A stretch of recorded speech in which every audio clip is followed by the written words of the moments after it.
Halo teman-teman penikmat konten Ruang Sekilas Film, apa kabarnya? Apa kabarnya kaum berbahan, penikmat digital, dan pencari harapan bernama kehidupan? Semoga kalian tetap semangat dalam menjalani hari-hari yang bernama nafas kehidupan ini. Habis pada maghrib, Pak. Maaf. Pada konten Ruang Sekilas Film kali ini, saya akan mereview jalan cerita sebuah film yang berjudul Sayap-Sayap Patah. Film yang dirilis pada tanggal 18 Agustus tahun 2022, setahun yang lalu ini, merupakan film yang terinspirasi dari kerusuhan penjara yang terjadi di Makobrimob pada tahun 2018 beberapa tahun yang lalu. Jangan pulang sekolah, sayang ibumu.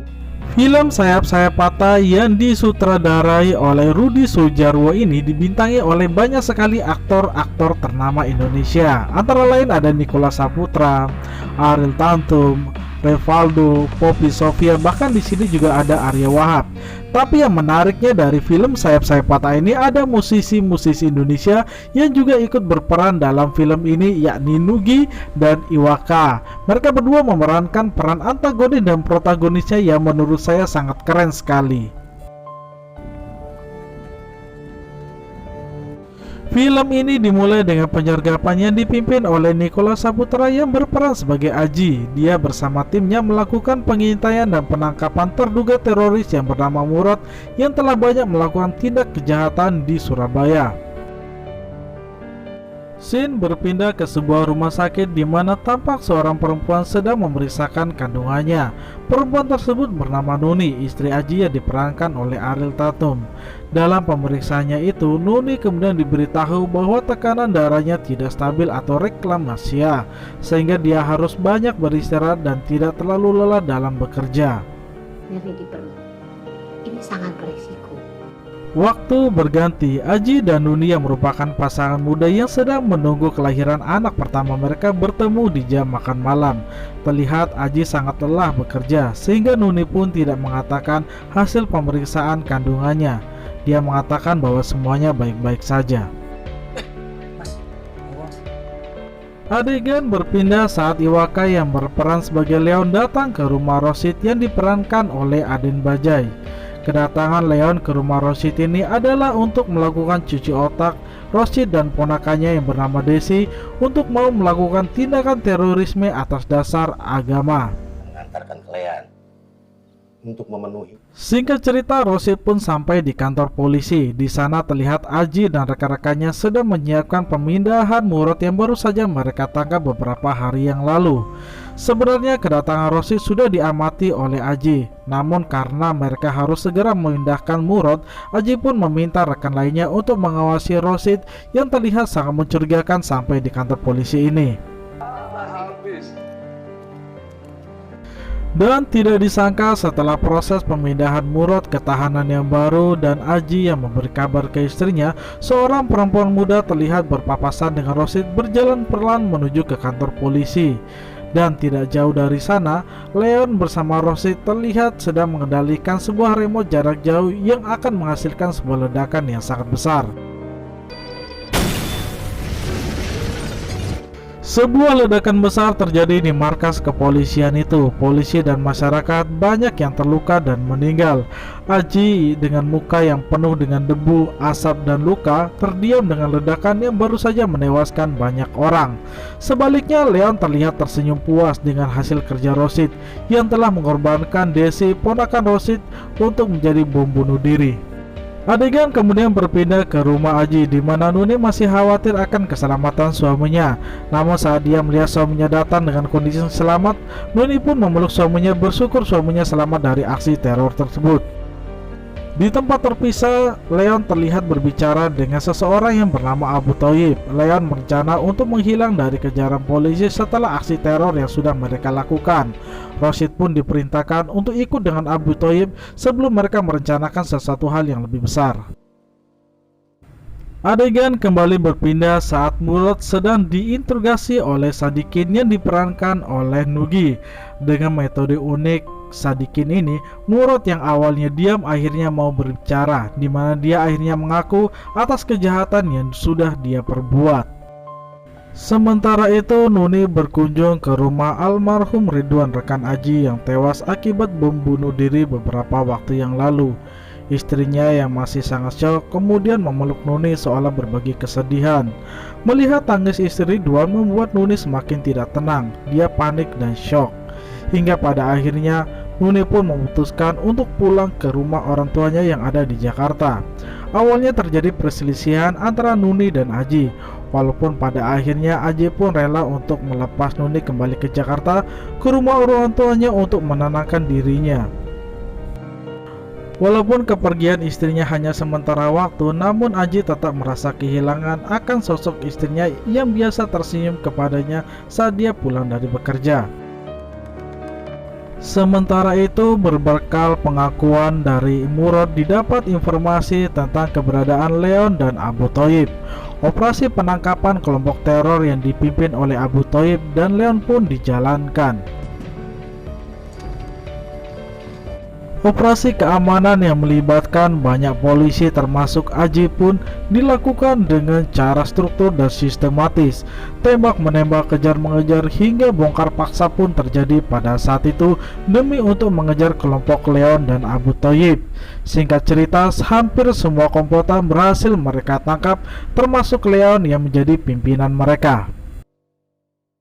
Keberhasilan operasi keamanan untuk menangkap kelompok-kelompok teroris ini kemudian Aji bawa menuju ke Jakarta untuk diintegrasi lebih lanjut. Aji yang bertemu dengan Sadikin kemudian menyerahkan penanganan selanjutnya kepada seniornya tersebut, di mana sekali lagi dengan metode humanisnya tersebut, Sadikin mendapat informasi dari Rosid tentang pengakuan kejahatan yang sudah dia lakukan, termasuk jaringan teroris yang akan direncanakan. Kasih informasi yang bisa membantu kita. Adegan kemudian berganti saat Aji yang sedang berada di Jakarta berkunjung ke rumah orang tua Nuni. Tentu saja kehadirannya ke rumah orang tua Nuni ini untuk melihat istri dan calon buah hatinya. Terjadi pelukan dan tatapan romantis antara keduanya yang sudah lama terpisah. Angin kepada sungai untuk menemukan di mana serikat. Sementara itu, setelah Sadikin berhasil menginterogasi Rosid dan Murad, kini dia harus berhadapan dengan Leon atau pimpinan dari kelompok teroris ini. Keduanya kemudian saling membicarakan tentang idealis dan keyakinan masing-masing. Walau seperti itu, Sadikin mencoba untuk mempengaruhi Leon bahwa semua yang dilakukannya adalah salah dan fata morgana. Realita buat saya. Setelah menjalani proses integrasi itu, siapa sangka bahwa ternyata Leon beserta anak buahnya sedang merencanakan sesuatu dari balik penjara. Sementara itu di rumah orang tua Nuni, Aji mencoba untuk menghabiskan waktu bersama dengan istri dan buah hatinya. Hingga pada saatnya tiba-tiba Nuni merasa perutnya akan segera melahirkan. Singkat cerita, Nuni pun dibawa Aji dan orang tuanya menuju ke rumah sakit untuk persiapan proses kelahiran anak pertama mereka. Bang, mohon maaf bang, saya nggak bisa ke kantor bang kebetulan. Di momen menunggu kelahiran anaknya, ternyata Aji harus masih menjalankan tugasnya di kantor polisi. Dengan berat hati, Nuni pun memberikan izin kepada suaminya untuk pergi sebentar. Dan sampainya di kantor polisi, ternyata Aji ditegur oleh Sadikin yang merupakan seniornya agar dia harus segera ke rumah sakit. "Gimana tuh Ci, istrimu mau lahiran loh," kata Sadikin. Namun Aji mengatakan dia hanya sebentar saja di sini dan akan kembali ke rumah sakit. Paket saya mana? Di dalam penjara, Leon berteriak meminta sesuatu kepada petugas jaga. Namun saat petugas jaga menghampirinya, ternyata Leon dan anak buahnya mencekik petugas tersebut dan mengambil kunci penjara dari tangannya. Sedangkan di ruangan lainnya, di mana Aji dan Ruslan sedang menginterogasi kembali Murad untuk mendapatkan informasi tentang jaringan teroris. Keduanya tidak tahu bahwa sudah ada kekacauan yang terjadi di sebuah penjara kelompok teroris yang dipimpin oleh Leon. Walau seperti itu, rupanya lambat laun kekacauan di markas kepolisian pun terdengar dan terlihat dengan jelas. Apalagi salah satu rekan dari Ruslan, yakni Gendis, akhirnya mengetahui bahwa semua tahanan teroris sudah lepas dari penjaranya.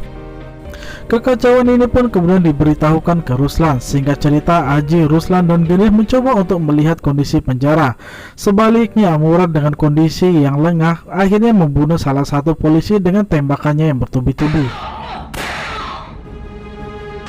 Suasana kian mencekam. Walaupun Aji, Ruslan, dan Gendis memiliki senjata api, namun mereka tidak bisa menghadapi banyaknya napi teroris yang sudah lepas dari balik jerujinya.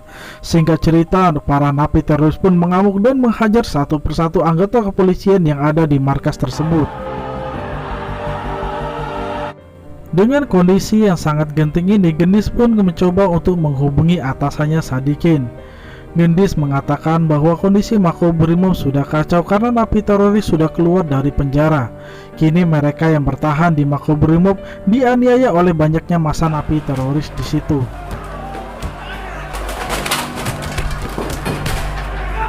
Mereka yang bertahan di Makobrimob adalah Aji, Ruslan, dan Gendis dihajar habis-habisan oleh para napi teroris pada waktu itu. Namun Gendis masih beruntung di mana dia diselamatkan oleh salah satu napi teroris yang sudah berbuat baik kepadanya. Melihat situasi dan kondisi Makobrimob yang sudah tidak kondusif, membuat satuan pengamanan pun melakukan operasi penyelamatan dan operasi pengamanan untuk mengamankan orang-orang yang masih ada di Makobrimob. Sedangkan situasi di dalam Makobrimob sendiri, Leon datang beserta anak buahnya untuk melihat kondisi yang terjadi. Pada saat itu, Leon pun menyiksa beberapa anggota polisi yang masih bertahan hidup. Tidak lama kemudian, dia mendapat telepon dari Sadikin, orang kepolisian yang pernah menginterogasinya. Sadikin mencoba untuk bernegosiasi kepada Leon agar bisa membebaskan para polisi yang ditahannya. Sedangkan di rumah sakit sendiri, Nuni yang tahu bahwa Aji sedang ditahan oleh para napi teroris tidak bisa berbuat banyak. Bahkan saat menjelang persalinan, dia hanya ditemani oleh ibunya untuk melahirkan anak pertamanya tersebut. Beralih ke markas Brimob di mana Leon kembali menyiksa satu persatu anggota kepolisian yang masih hidup. Di sana Ruslan dan Aji masih mencoba untuk bertahan hidup sambil menunggu negosiasi dari Sadikin dan tim penyelamat yang hendak masuk ke Makobrimob. Namun sekali lagi, ternyata Leon adalah orang yang sangat keras kepala. Dia kejam dan ambisius. Dia tidak segan-segan membunuh satu polisi yang ada di tempat tersebut. Dan pada titik inilah kita akan melihat kematian indah dari seorang polisi yang bernama Aji yang sudah menjalankan tugasnya sebagai seorang pengaman negara. Di akhir hidupnya, dia melihat sosok Nunik yang tersenyum bangga ke arahnya. Aji tewas di tangan Leon, sang teroris yang sangat kejam. Dia meninggal dalam tugasnya bersamaan dengan lahir anaknya pada saat itu. Sesaat setelah Aji wafat dalam tugasnya, pasukan pengaman pun datang untuk mengamankan Leon beserta anak buahnya. Ruslan, Gendis, dan Sadikin yang selamat dari kejadian Makobrimob tersebut hanya bisa menangisi anggota atau rekan mereka yang tewas dalam tugasnya tersebut. Dan inilah akhir dari jalan cerita film Sayap-Sayap Patah ini. Kematian Aji dan rekan-rekan polisi lainnya adalah sebuah cerita fiksi yang terinspirasi dari banyaknya anggota polisi yang gugur di medan tugas. Terima kasih sekali lagi untuk kalian yang sudah menonton jalan cerita yang saya rangkum kali ini. Berikan like, komen, dan sarannya di kolom komentar. Sampai jumpa dan bye.